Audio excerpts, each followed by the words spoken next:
It's been a while since we've had a conference rebrand themselves in college football, but we got a new update with the American Conference going from the American Athletic Conference to just the American. And there's some things I really like about this and some things I don't like about this. First off, they're the first conference to have their own mascot, which I look at initially and say, yeah, that's pretty cool. Maybe other conferences will get their own mascots. But then when I start to go down that line of thinking, it leads into something which really annoys me, which is when fan bases anchor themselves to their conference and preach conference supremacy. And that gets annoying a little bit. I understand there's room for conference pride, but at the end of the day, you should not like most of the other teams in your conference. So for some reason, having a symbol of your conference, I feel like would only increase that sort of loyalty to teams in your own conference.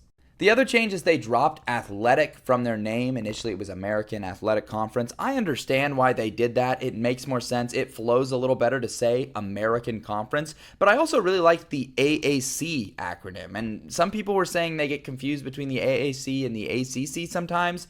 I guess, I get it, but what are we going to call this? The AC? Or just have to say the American every time? I liked having a shorter acronym, but that might just be me because I talk about these teams all the time. It's probably not that big of a deal if you're not routinely saying the AAC or the American or whatever. So just some small gripes, but overall, I think it's a positive brand change for the conference. We'll see what it leads to. I'm curious to see if this mascot sticks around or maybe it's a flop and they just quietly drop it or something like that. Let me know down in the comments what you think of the American Conference's rebrand.